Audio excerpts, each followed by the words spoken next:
전화 안 받고 싶습니다. 이런 적 있으시죠? 오늘도 또 울립니다. 친구입니다. 동창입니다. 교회 사람입니다. 그런데 손이 안 갑니다. 받기 싫습니다. 만나자는 카톡도 읽고 안 읽은 척합니다. 답장 안 합니다. 그냥 혼자 있고 싶습니다. 혼자 차 마십니다. 혼자 산책합니다. 혼자 밥 먹습니다. 외롭지 않습니다. 이게 좋습니다. 그런데 주변에서 걱정합니다. 요즘 너무 혼자 지내는 거 아니야? 사람 좀 만나야지. 외로우면 병 된다던데. 그 말 듣는 순간 죄책감 듭니다. 내가 이상한 건가? 나만 이런 건가? 괜히 불안해집니다. 그래서 억지로 약속 잡습니다. 나갑니다. 웃습니다. 떠듭니다. 그런데 집에 돌아오면 더 피곤합니다. 왜 이럴까요? 왜 사람 만나는 게 피곤할까요? 왜 혼자 있는 게 더 편할까요? 왜 친구가 없어도 외롭지 않을까요? 이게 정상입니까?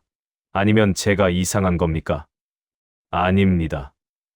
혼자 있을 때 여러분은 똑똑해지고 있었습니다. 사람 만날 때 여러분은 시간을 낭비하고 있었습니다. 그런데 왜 아무도 이 얘기를 안 합니까? 왜 세상은 계속 친구 많아야 행복하다고 말합니까? 왜 혼자 있는 사람을 외롭다고 불쌍하다고 합니까? 이유가 있습니다. 세상은 당신이 혼자 생각하는 걸 두려워합니다. 혼자 깨닫는 걸 두려워합니다. 혼자 강해지는 걸 두려워합니다. 그래서 계속 사람들 속으로 밀어 넣습니다. 외롭다. 병든다. 이상하다. 이렇게 협박합니다. 하지만 진실은 정반대입니다. 혼자 있는 시간이 많을수록 당신 뇌는 깨어납니다. 친구가 없을수록 당신 생각은 깊어집니다. 아무도 안 만나는 하루가 당신을 천재로 만듭니다. 믿기 힘듭니까? 지금부터 보여드리겠습니다. 역사 속 천재들이 모두 고독을 선택했던 이유를 보여드리겠습니다. 오늘 이 시간 모든 걸 밝히겠습니다. 친구 한 명도 없는 것이 왜 축복인지 그 결정적인 비밀을 알려드리겠습니다. 준비되셨습니까? 한 글자도 놓치지 마십시오. 오늘 이 이야기가 여러분 인생을 완전히 뒤집어 놓을 겁니다. 그 충격적인 진실 속으로 들어갑니다. 68세 박순자 씨 이야기부터 시작하겠습니다. 박순자 씨는 평생 사람들과 어울리며 살았습니다. 동창회, 교회 모임, 아파트 분여회, 매일같이 사람들 만났습니다. 전화도 끊이지 않았습니다. 카톡도 쉴 새 없이 울렸습니다. 그런데 5년 전부터 이상한 일이 벌어졌습니다. 사람 만나고 나면 머리가 텅 빈 느낌이었습니다. 무슨 얘기를 나눴는지 기억도 안 났습니다. 그냥 시간만 갔습니다. 에너지만 빠졌습니다. 어느 날 박순자 씨는 결심했습니다. 한 달만 혼자 지내보겠다고. 약속을 다 끊었습니다. 전화도 최소한만 받았습니다. 그렇게 혼자만의 시간을 보냈습니다. 아침에 일어나 조용히 차 마시고, 책 읽고, 산책하고, 그냥 창밖 바라보고. 처음엔 불안했습니다. 내가 외톨이가 되는 건 아닐까? 그런데 2주쯤 지나자 놀라운 일이 일어났습니다. 머리가 맑아졌습니다. 30년 전 일들이 선명하게 떠올랐습니다. 그동안 흐릿했던 기억들이 하나하나 정리되기 시작했습니다. 그리고 깨달았습니다. 아, 내가 그동안 생각을 안 하고 살았구나. 사람들과 떠들기만 했지. 정작 내 인생에 대해, 내 마음에 대해 한 번도 제대로 생각해 본 적이 없었습니다. 박순자 씨는 지금도 혼자 삽니다. 친구 연락 거의 안 받습니다. 그런데 얼굴이 달라졌습니다. 눈빛이 또렷해졌습니다. 말에 힘이 생겼습니다. 이게 우연일까요? 아닙니다. 미국 UCLA 신경과학 연구팀이 12년간 3,500명을 추적 관찰했습니다. 하루 중 대화하는 시간과 혼자 생각하는 시간의 비율을 측정했습니다. 그리고 10년 후 이들의 인지 능력을 검사했습니다. 결과는 충격적이었습니다. 하루 4시간 이상 대화에 시간을 쓴 사람들은 인지 능력이 평균 23% 저하되어 있었습니다. 반대로 하루 3시간 이상 혼자 생각하는 시간을 가진 사람들은 인지 능력이 오히려 18% 향상되어 있었습니다. 왜 이런 일이 벌어질까요? 이유는 명확합니다. 대화할 때 우리 뇌는 반응 모드로 작동합니다. 상대방 말 듣고 적당히 맞장구 치고 내 차례 되면 할 말 생각하고 이 과정에서 뇌는 깊이 생각하지 않습니다. 그냥 표면적으로만 작동합니다. 반면 침묵 속에 있을 때 뇌는 탐색 모드로 전환됩니다. 과거를 돌아보고 패턴을 찾고 의미를 부여하고 새로운 연결고리를 만듭니다. 이게 바로 통찰입니다. 지혜입니다. 수다 떠는 사람들의 10년 후를 보십시오. 매일 사람 만나고 수다 떨고 웃고 떠들고 겉보기엔 활발해 보입니다. 그런데 대화 내용을 들어보면 늘 똑같습니다. 누가 어떻다더라. 요즘 물가가 어떻다더라. TV에서 뭐 봤다더라. 10년 전이나 지금이나 하는 말이 똑같습니다. 생각이 깊어지지 않았습니다. 시야가 넓어지지 않았습니다. 그저 시간만 흘러갔습니다. 반대로 침묵하는 사람들의 10년 후를 보십시오. 말수가 적어졌습니다. 사람도 덜 만납니다. 그런데 한마디 할 때 무게가 다릅니다.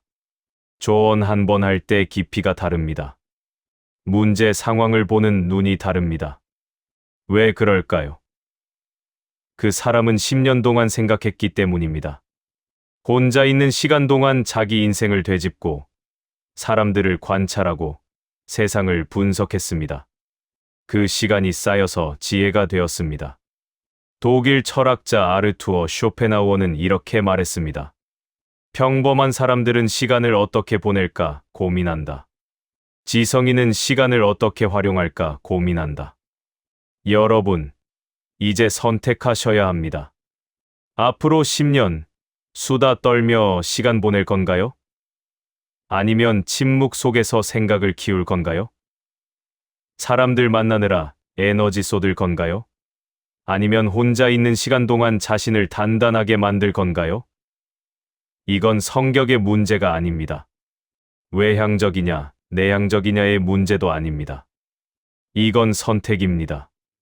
내 뇌를 어떻게 사용할 것인가에 대한 선택입니다. 침묵이 두렵다면 그건 아직 자기 자신과 제대로 만나본 적이 없기 때문입니다. 침묵 속에 앉아 있는 게 불편하다면 그건 그동안 생각을 피해왔기 때문입니다. 하지만 괜찮습니다. 지금부터 시작하면 됩니다. 하루 1시간만이라도 완전히 혼자 있는 시간을 만들어 보세요. 핸드폰 끄세요. 텔레비전 끄세요.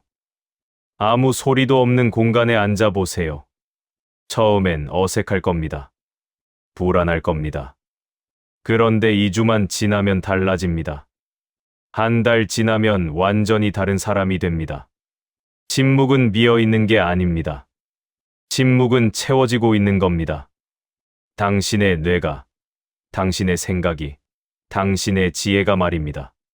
수다 떠는 사람들이 시간 낭비하는 동안 당신은 성장하고 있는 겁니다. 10년 후, 누가 더 깊이 있는 사람이 될지는 이미 정해져 있습니다.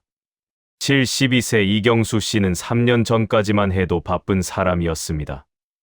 매주 수요일은 등산 모임, 금요일은 동창회, 주말엔 교회 봉사. 한 달에 최소 15번 이상 약속이 잡혔습니다. 사람들은 이경수 씨를 보고 말했습니다. 부럽다.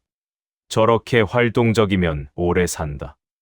그런데 이경수 씨 본인은 달랐습니다. 집에 돌아오면 기진맥진했습니다. 누워서 천장만 바라봤습니다. 다음 약속 생각하면 벌써 피곤했습니다. 어느 날 병원에서 건강검진을 받았습니다. 의사가 말했습니다. 스트레스 수치가 너무 높습니다. 좀 쉬셔야 합니다. 그날부터 이경수 씨는 결심했습니다. 약속을 절반으로 줄이자. 처음엔 죄책감이 들었습니다. 내가 너무 이기적인 건 아닐까? 사람들이 나를 싫어하는 건 아닐까? 그래도 용기를 냈습니다. 등산 모임 나가는 횟수를 한 달에 한 번으로 줄였습니다. 동창회도 격월로 참석했습니다. 갑자기 생긴 약속은 대부분 거절했습니다. 요즘 몸이 안 좋아서 이 한마디로 정리했습니다. 그리고 6개월이 지났습니다. 이경수 씨에게 놀라운 변화가 찾아왔습니다. 첫째, 아침에 일어나면 몸이 가벼웠습니다. 둘째, 하루가 길게 느껴졌습니다. 셋째, 하고 싶었던 일들을 드디어 시작했습니다. 30년 전에 배우다만 서예를 다시 잡았습니다. 읽고 싶었던 책들을 읽었습니다. 손자들에게 줄 편지를 썼습니다. 그리고 가장 놀라운 건 사람들을 만났을 때였습니다. 예전엔 그냥 시간 때우듯 떠들었는데 이제는 대화에 집중할 수 있었습니다. 상대방 말을 제대로 들었습니다. 의미 있는 조언을 했습니다. 사람들이 말했습니다. 이경수 씨, 요즘 뭔가 달라졌어요. 말에 무게가 있어요. 이게 우연일까요? 절대 아닙니다. 60대 이후엔 만남의 양이 아니라 질이 중요하다는 겁니다. 자주 만난다고 행복한 게 아닙니다. 오히려 에너지만 소진됩니다. 진짜 중요한 건 선택입니다.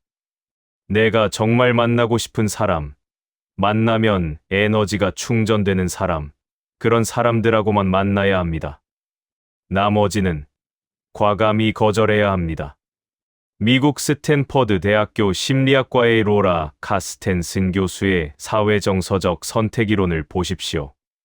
이 이론에 따르면 사람은 나이가 들수록 관계를 선별하는 능력이 생깁니다. 젊을 땐 많은 사람을 만나며 네트워크를 넓히려 합니다. 그런데 60대가 넘어가면 뇌가 바뀝니다. 시간이 제한되어 있다는 걸 인식하기 시작합니다. 그러면서 자동으로 선택을 하게 됩니다. 의미 없는 관계는 정리하고 진짜 중요한 관계에만 집중하게 됩니다. 이건 외로움이 아닙니다. 이건 진화입니다. 뇌가 스스로 최적화되는 과정입니다. 카스텐슨 교수의 실험이 하나 더 있습니다. 60대 이상 노인 500명에게 물었습니다. 당신에게 갑자기 30분의 자유시간이 생긴다면 무엇을 하겠습니까? 선택지는 3가지였습니다. 1. 새로운 사람 만나기. 2. 친한 친구 만나기. 3. 혼자 시간 보내기. 결과는 어땠을까요? 73%가 세 번째를 선택했습니다. 혼자 시간을 보내겠다고 답했습니다. 연구진은 이들에게 물었습니다. 왜 혼자 있고 싶습니까? 대답이 놀라웠습니다. 사람들과 있으면 에너지가 빠집니다. 혼자 있으면 에너지가 채워집니다. 이게 핵심입니다. 60대 이후의 뇌는 더 이상 사교적인 자극을 필요로 하지 않습니다. 오히려 그런 자극이 스트레스가 됩니다. 반대로 고독한 시간은 휴식이 아니라 충전입니다. 혼자 있을 때 뇌는 회복됩니다. 감정이 안정됩니다. 생각이 정리됩니다. 이게 바로 만남을 줄였을 때 일어나는 첫 번째 변화입니다. 에너지 회복입니다. 두 번째 변화는 더 놀랍습니다. 자, 정체성의 회복입니다. 평생을 살면서 우리는 다른 사람의 기대에 맞춰 살아왔습니다. 부모 기대, 배우자 기대, 자식 기대, 친구들 기대. 내가 원하는 게 뭔지도 모르고 살았습니다. 그런데 만남을 줄이면 갑자기 시간이 생깁니다. 그 시간 동안 질문하게 됩니다. 나는 누구지? 나는 진짜 뭘 좋아하지? 내 인생에서 정말 중요한 게 뭐지? 이 질문들이 쌓이면서 비로소 나를 발견하게 됩니다. 이제 자기 자신과 제대로 만나겠다는 겁니다. 처음엔 불편합니다. 어색합니다. 그런데 시간이 지나면 깨닫습니다. 아, 내가 이런 사람이었구나. 내가 진짜 좋아하는 건 이거였구나. 내가 소중히 여기는 가치는 이거였구나. 이 깨달음이 오면 인생이 달라집니다. 더 이상 남의 시선에 흔들리지 않습니다. 내 기준으로 삽니다. 내 속도로 갑니다. 세 번째 변화는 관계의 질입니다. 만남을 줄이면 역설적이게도 관계가 더 깊어집니다. 왜 그럴까요? 이유는 간단합니다. 에너지가 분산되지 않기 때문입니다. 예전엔 10명을 얕게 만났다면 이제는 2~3명을 깊게 만납니다. 대화가 달라집니다. 표면적인 수다가 아니라 진짜 속마음을 나눕니다. 서로의 아픔을 이해합니다. 인생의 지혜를 나눕니다. 이런 관계 하나가 10개의 피상적인 관계보다 훨씬 가치 있습니다. 여러분, 지금 주변을 돌아보십시오. 정말 의미 있는 만남이 몇 개나 됩니까? 만나고 나면 에너지가 충전되는 사람이 몇 명이나 됩니까? 솔직해지십시오. 대부분은 습관적으로 만나는 겁니다. 끊기 어려워서 만나는 겁니다. 그런 만남들이 당신의 시간을, 에너지를, 인생을 갉아먹고 있습니다. 이제 용기를 내십시오. 만남을 줄이십시오. 죄책감 가질 필요 없습니다. 당신은 이기적인 게 아닙니다. 당신은 현명한 겁니다. 당신의 남은 인생을 지키는 겁니다. 만남을 줄인다고 외로워지지 않습니다. 오히려 진짜 관계가 보이기 시작합니다. 진짜 나를 만나기 시작합니다. 그리고 무엇보다 당신은 자유로워집니다. 60대 이후 만남을 줄이면 일어나는 변화는 명확합니다. 에너지 회복, 자아 발견, 관계의 질 향상. 이 세 가지가 당신을 완전히 다른 사람으로 만들어 줄 겁니다. 이제 선택하십시오. 계속 피곤한 만남을 이어갈 건가요? 아니면 진짜 당신의 인생을 살기 시작할 건가요? 65세 최민호 씨는 평생 시간에 쫓겨 살았습니다. 회사 다닐 땐 출근 시간, 회의 시간, 퇴근 시간. 은퇴 후에도 마찬가지였습니다. 아침 6시 기상, 7시 운동, 9시 신문, 12시 점심, 오후 3시 낮잠. 모든 게 정해져 있었습니다. 친구들 만날 때도 약속 시간 10분 전엔 꼭 도착했습니다. 지각하면 안 된다는 강박이 있었습니다. 사람들은 최민호 씨를 칭찬했습니다. 시간 약속 잘 지키는 사람이 믿을 만한 사람이지. 그런데 최민호 씨 본인은 숨이 막혔습니다. 시계만 보면 불안했습니다. 지금 이거 해야 하는데, 저거 해야 하는 시간인데. 하루 종일 시계에 얽매여 살았습니다. 그러다 어느 날 손목 시계가 고장났습니다. 술이 맡기는 걸 깜빡했습니다. 일주일을 시계 없이 살았습니다. 처음엔 불안했습니다. 그런데 사흘째부터 이상한 일이 벌어졌습니다. 배고프면 먹었습니다. 졸리면 잤습니다. 하고 싶은 게 생기면 그냥 했습니다. 시간에 쫓기지 않으니 모든 게 편했습니다. 그 일주일 동안 최민호 씨는 깨달았습니다. 내가 평생 내 시간을 산 게 아니라 남의 시간표를 따라 산 거구나. 회사 시간표, 사회 시간표, 다른 사람들 시간표. 정작 내 몸이 원하는 리듬은 한 번도 따라본 적이 없었습니다. 그날 이후 최민호 씨는 바꿨습니다. 시계를 안 찼습니다. 약속 시간도 오전 중, 오후쯤으로 여유롭게 잡았습니다. 친구가 몇 시에 만날까? 물으면 그냥 점심때쯤 보자고 답했습니다. 6개월이 지나자 사람들이 말했습니다. 최민호 씨, 얼굴이 완전 달라졌어요. 표정이 부드러워졌어요. 최민호 씨 본인도 느꼈습니다. 불안감이 사라졌습니다. 강박이 사라졌습니다. 하루하루가 여유로웠습니다. 그리고 놀라운 건 오히려 하고 싶었던 일들을 더 많이 하게 되었다는 겁니다. 시간에 쫓기지 않으니 집중력이 생겼습니다. 하나를 해도 제대로 했습니다. 어떤 사람은 아침형 인간, 어떤 사람은 저녁형 인간. 이건 성격이 아니라 유전자입니다. 바꿀 수 없습니다. 그런데 문제가 뭡니까? 사회는 모든 사람에게 똑같은 시간표를 강요합니다.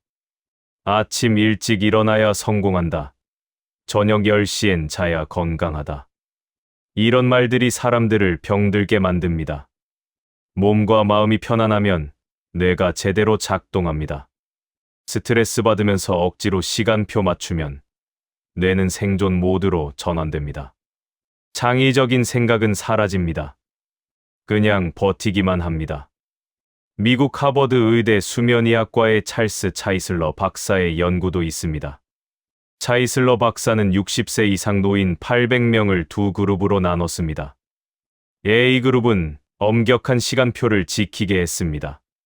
매일 같은 시간에 일어나고, 같은 시간에 자고, 같은 시간에 식사하게 했습니다.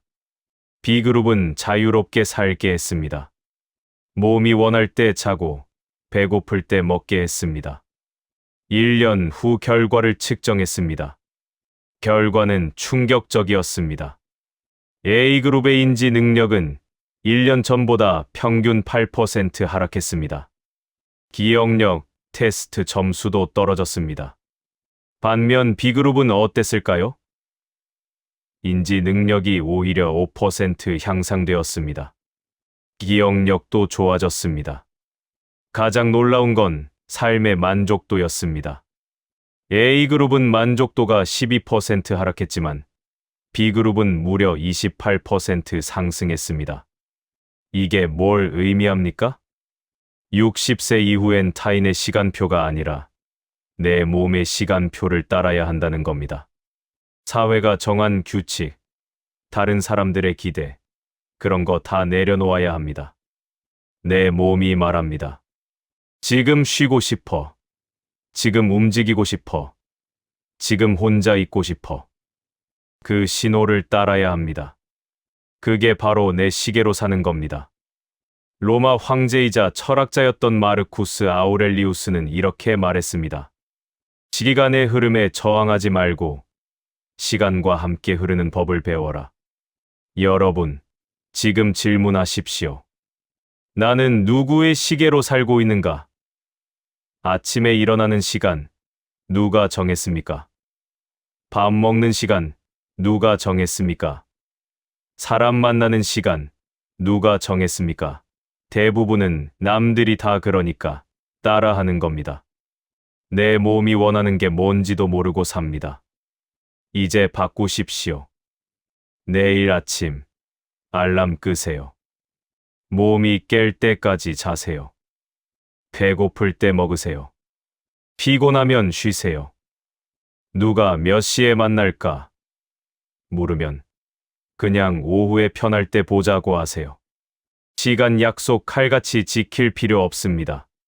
10분 늦어도 괜찮습니다. 세상이 뭐라든 상관없습니다.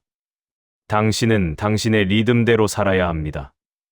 남의 시계로 사는 사람은 평생 불안합니다.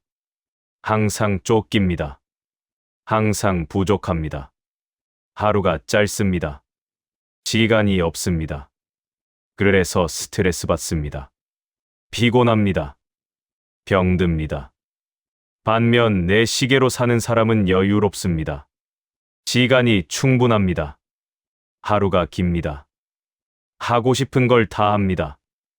그래서 행복합니다. 건강합니다. 69세 김영숙 씨는 평생 물건을 버리지 못하는 사람이었습니다. 옷장엔 20년 전 옷들이 그대로 걸려 있었습니다.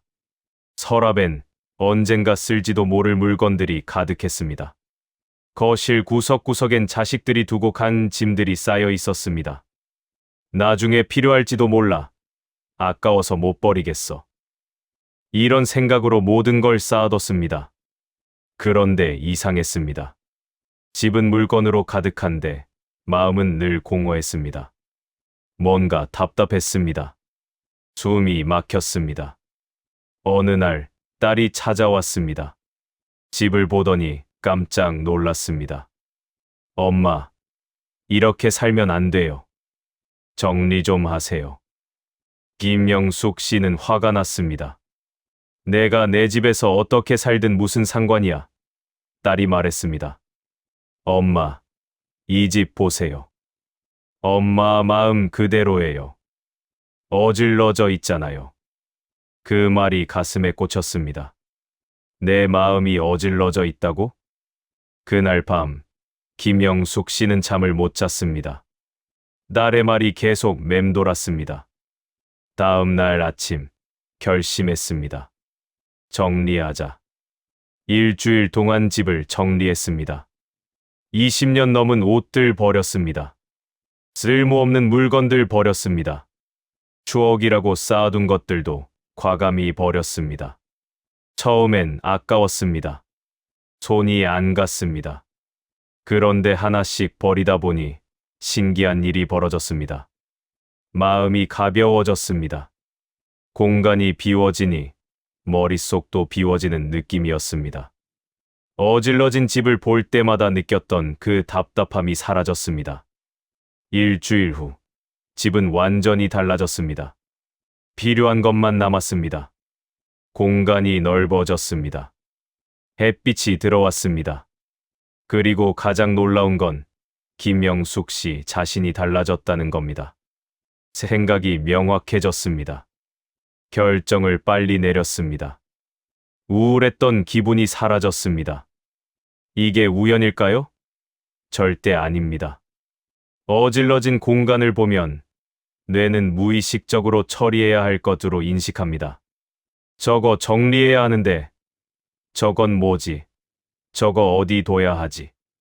이런 생각들이 백그라운드에서 계속 돌아갑니다.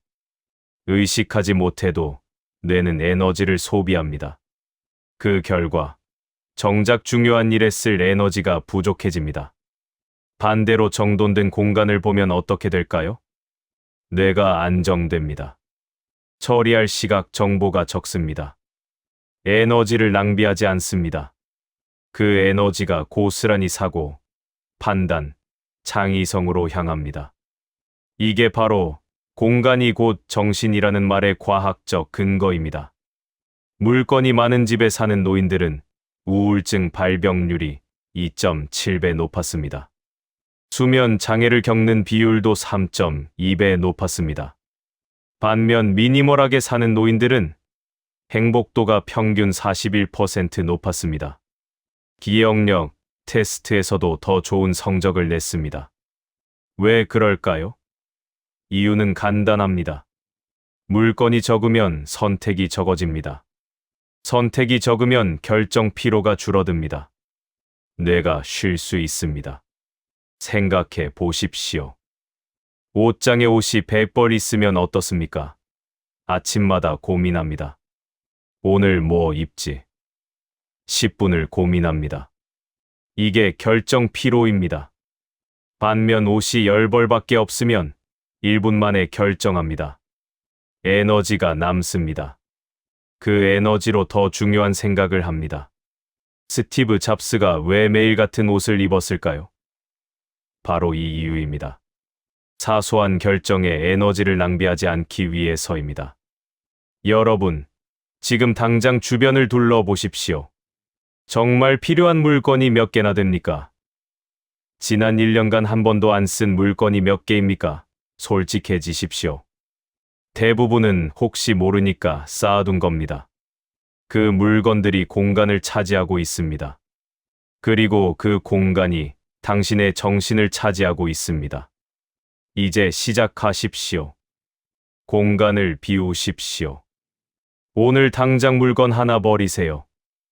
내일은 2개 버리세요. 일주일 동안 매일 조금씩 버리세요. 아깝다는 생각 들어도 버리세요. 추억이라고 쌓아둔 것도 버리세요. 진짜 추억은 물건이 아니라 마음속에 있습니다. 물건을 버린다고 추억이 사라지지 않습니다.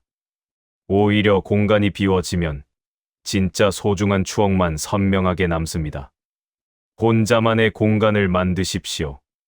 집에서 딱 한 곳, 오롯이 당신만의 공간을 만드세요. 방 하나, 아니면 방 한쪽 구석이라도 괜찮습니다. 그곳엔 정말 필요한 것만 두세요. 책 몇 권, 차 한 잔 놓을 탁자, 편한 의자 하나. 그게 전부입니다. 그 공간에 앉아 보세요. 아무것도 안 하고 그냥 앉아 보세요. 처음엔 어색할 겁니다. 그런데 매일 10분씩만 그 공간에 있어 보세요. 한 달 후, 당신은 깨닫게 될 겁니다. 이 공간이 나를 지켜주고 있구나. 공간이 곧 정신입니다. 어질러진 공간에 사는 사람은 어질러진 생각을 합니다. 정돈된 공간에 사는 사람은 정돈된 생각을 합니다. 물건이 많은 공간에 사는 사람은 복잡한 마음을 갖습니다. 비워진 공간에 사는 사람은 맑은 마음을 갖습니다. 이건 비유가 아닙니다. 과학적 사실입니다. 더 이상 소유에 얽매이지 마십시오. 공간을 지키는 사람이 결국 자기 인생을 지키는 사람입니다. 71세 정미자 씨는 평생 남을 위해 밥을 차렸습니다. 남편 밥상, 자식들 밥상, 손자들 밥상. 40년 넘게 부엌에 섰습니다. 정성스럽게 차렸습니다. 맛있게 만들었습니다. 그런데 정작 자기 밥은 남은 반찬에 밥 한 공기 뚝딱. 5분이면 끝났습니다. 서서 먹을 때도 많았습니다. 나 혼자인데 뭐, 대충 먹어도 되지. 이렇게 생각했습니다. 자식들이 출가하고 남편이 세상을 떠난 후 정미자 씨는 혼자가 되었습니다. 이제 차릴 밥상이 없었습니다. 처음엔 편했습니다. 이제 내 맘대로 먹으면 되겠네. 그런데 한 달쯤 지나자 이상한 일이 벌어졌습니다. 점점 대충 먹게 되었습니다.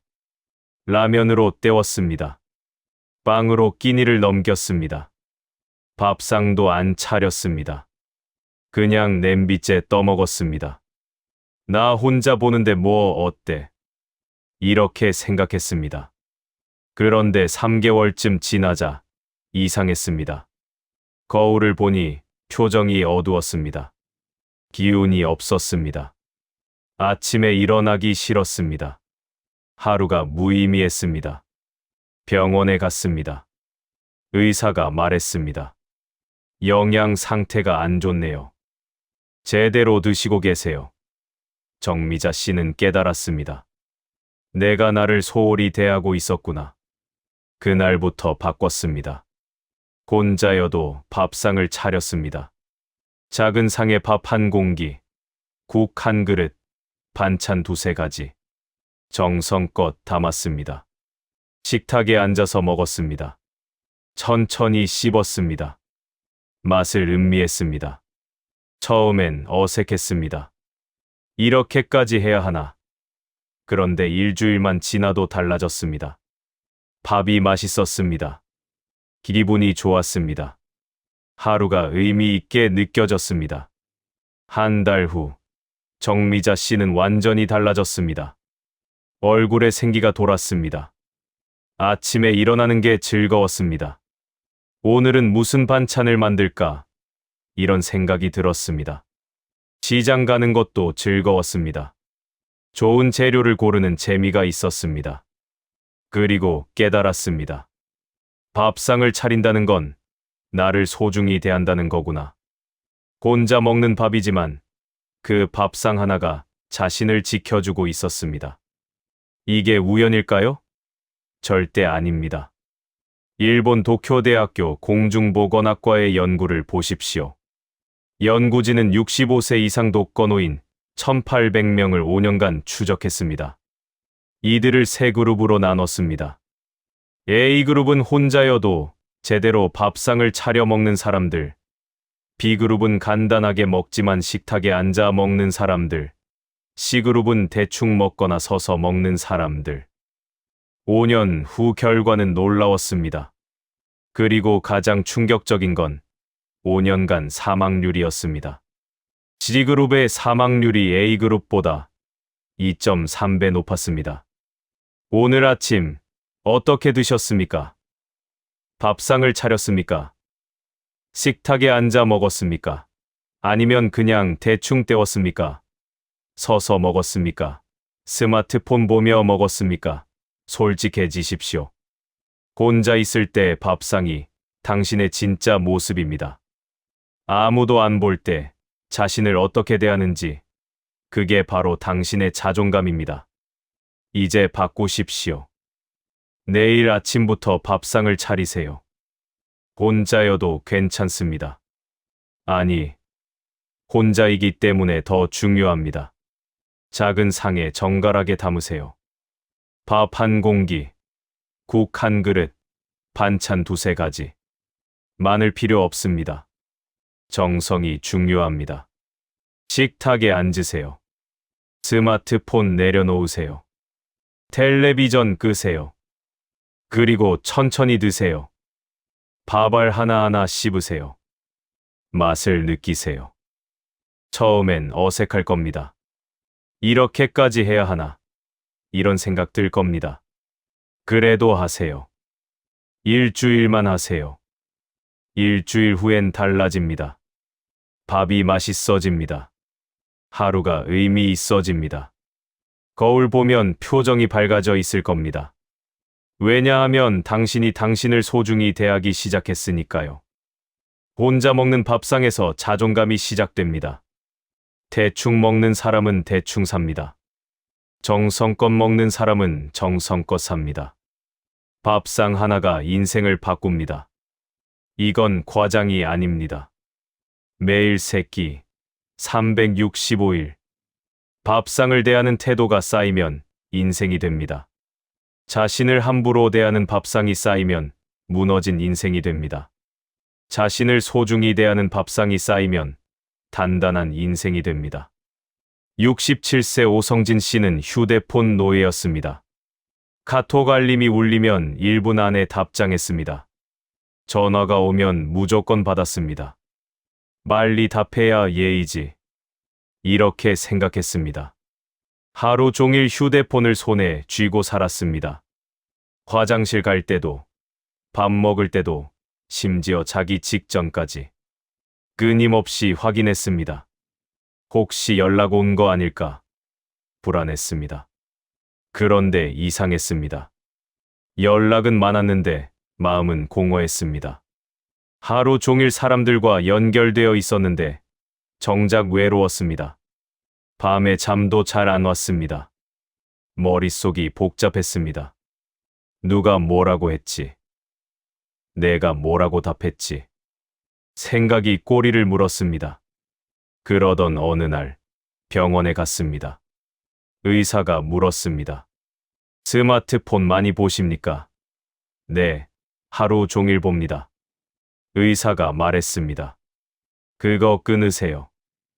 뇌가 쉬질 못합니다. 오성진 씨는 결심했습니다.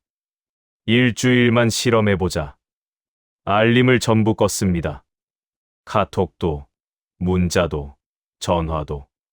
확인은 하루에 2번만, 오전 1번, 오후 1번. 급한 연락.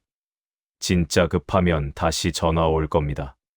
처음 이틀은 손이 근질거렸습니다. 불안했습니다. 혹시 중요한 연락 놓치는 거 아닐까? 그런데 사흘째부터 신기한 일이 벌어졌습니다. 머리가 맑아졌습니다. 산책하면서 생각에 잠겼습니다. 책 읽을 때 집중이 되었습니다. 밥 먹을 때 음식 맛이 느껴졌습니다. 휴대폰 없이 1시간을 보내도 불안하지 않았습니다. 오히려 자유로웠습니다. 아, 내가 그동안 휴대폰의 노예였구나. 깨달았습니다. 일주일 실험은 한 달이 되었고 지금은 1년째입니다. 오성진 씨는 말합니다. 인생이 돌아왔습니다. 로마 황제 마르쿠스 아우렐리우스는 이렇게 말했습니다. 내 시간을 낭비하지 말고 다른 사람들의 삶에 대해 생각하지 마라. 여러분, 솔직해지십시오. 휴대폰을 보는 시간의 90%는 필요 없는 겁니다. 그냥 습관입니다. 심심해서 봅니다. 불안해서 봅니다. 혹시 놓치는 거 있을까봐 확인합니다. 그런데 정말 놓치면 안 되는 게 뭡니까? 진짜 급한 연락은 1년에 몇 번이나 됩니까? 거의 없습니다. 나머지는 다 기다려도 됩니다. 이제 바꾸십시오. 오늘부터 알림을 끄세요. 전부 끄세요. 카톡도, 뉴스도, 전화도. 안 되는데 급한 연락 오면 괜찮습니다. 진짜 급하면 2-3번 전화 옵니다. 그때 받으면 됩니다. 확인은 하루 3번만 하세요. 아침 1번, 점심 1번, 저녁 1번. 그 외 시간엔 휴대폰을 서랍에 넣어두세요. 보이는 곳에 두지 마세요. 답장도 천천히 하세요. 누가 카톡 보냈다고 1분 만에 답할 필요 없습니다. 2시간 후에 답해도 됩니다. 내일 답해도 됩니다. 그럼 사람들이 뭐라고 하지 않을까? 뭐라고 하면 어떻습니까? 당신은 당신 인생을 삽니다. 남의 기대에 맞춰 사느라 당신 시간을 낭비할 필요 없습니다. 연락 없는 하루를 만들어 보세요. 일주일에 하루만이라도 휴대폰을 완전히 끄세요. 아침부터 저녁까지 딱 하루. 세상과 단절되어 보세요. 처음엔 불안할 겁니다. 손이 근질거릴 겁니다. 그런데 오후쯤 되면 달라집니다. 고요함이 찾아옵니다. 생각이 깊어집니다. 시간이 천천히 흐르는 게 느껴집니다. 그 하루가 한 달치 휴식과 같습니다. 즉답하는 사람은 끌려다닙니다. 누군가 부르면 달려갑니다. 연락 오면 즉시 반응합니다. 주도권이 없습니다. 휴대폰이 주인이고 자신은 종입니다. 반면 천천히 답하는 사람은 자유롭습니다. 자기 시간을 지킵니다. 자기 리듬을 유지합니다. 주도권을 쥐고 있습니다. 당신의 시간은 당신 것입니다. 누구에게도 빼앗기지 마십시오. 여기까지 들으셨습니다. 혼자 있는 시간이 많을수록 점점 똑똑해지는 이유. 지금까지 6가지를 함께 살펴봤습니다. 침묵 속에서 뇌가 깨어나고, 만남을 줄이면 에너지가 회복되고, 내 시계로 살면 자유로워지고, 공간을 비우면 마음이 채워지고, 혼자 먹는 밥상에서 자존감이 시작되고, 연락 없는 하루가 진짜 삶을 돌려준다는 것을 말입니다. 이 모든 것의 공통점이 뭡니까? 혼자 있는 시간입니다. 고독입니다. 세상은 평생 우리에게 말했습니다. 혼자 있으면 외롭다. 친구가 많아야 행복하다. 사람은 함께 살아야 한다. 그래서 우리는 평생을 사람들과 어울리며 살았습니다. 관계를 유지하느라 에너지를 쏟았습니다. 남의 기대에 맞춰 살았습니다. 그런데 지금 돌아보면 어떻습니까? 정작 나는 없었습니다. 내가 누구인지, 내가 뭘 원하는지 한 번도 제대로 생각해 본 적이 없었습니다. 60대, 70대가 된 지금입니다. 이제야 깨닫습니다. 혼자 있는 시간이 두려운 게 아니라 소중한 거였다는 걸. 외로움이 아니라 자유였다는 걸. 고독이 저주가 아니라 축복이었다는 걸. 평생을 사람들 속에서 살았지만 진짜 나를 만난 건 혼자 있을 때였습니다. 평생을 시끄럽게 살았지만 진짜 생각을 한 건 침묵 속에서였습니다. 철학자 쇼펜하우어는 말했습니다. 혼자 있을 수 있는 사람만이 진정으로 자유롭다. 그는 평생 혼자 살았습니다. 사람들은 그를 외톨이라고 비웃었습니다. 그런데 그는 말했습니다. 나는 세상에서 가장 자유로운 사람이다. 왜냐하면 그는 누구에게도 의존하지 않았기 때문입니다. 누구의 기대에도 얽매이지 않았기 때문입니다. 혼자 있는 시간 속에서 인간 본성의 가장 깊은 진리를 깨달았기 때문입니다. 여러분도 이제 알게 되었습니다. 친구 한 명도 없는 것, 오히려 좋습니다. 연락 한 통 없는 하루, 오히려 자유롭습니다. 아무도 찾지 않는 주말, 오히려 평온합니다. 이건 외로움이 아닙니다. 이건 진화입니다. 당신의 뇌가, 당신의 정신이, 당신의 영혼이 더 높은 단계로 올라가고 있는 겁니다. 혼자 있을 때 당신은 생각합니다. 평생 살아온 시간을 되돌아봅니다. 의미를 찾습니다. 패턴을 발견합니다. 깨달음을 얻습니다. 이게 바로 지혜입니다. 사람들과 떠들 때는 절대 얻을 수 없는, 오직 고독 속에서만 얻을 수 있는 선물입니다. 혼자 있는 시간이 많을수록 점점 똑똑해지는 이유가 바로 여기에 있습니다. 이제 당당하십시오. 혼자 밥 먹어도 괜찮습니다. 혼자 산책해도 괜찮습니다. 주말 내내 아무도 안 만나도 괜찮습니다. 전화 안 받아도 괜찮습니다. 카톡 늦게 답해도 괜찮습니다. 당신은 외로운 게 아닙니다. 당신은 자유로운 겁니다. 당신은 불행한 게 아닙니다. 당신은 성장하고 있는 겁니다. 마지막으로 이것만 기억하십시오. 혼자 있는 시간을 두려워하지 마십시오. 오히려 그 시간을 소중히 여기십시오. 그 시간이 당신을 지켜줄 겁니다. 그 시간이 당신을 똑똑하게 만들어줄 겁니다. 그 시간이 당신을 진짜 어른으로, 진짜 지혜로운 사람으로 만들어줄 겁니다. 친구 한 명도 없는 것, 전혀 문제가 아닙니다. 오히려 축복입니다. 당신은 지금 인생에서 가장 빛나는 시간을 살고 있습니다. 지금까지 사람 마음 명언 노트였습니다. 여러분의 마음이 오늘보다 더 편안해지길 바랍니다.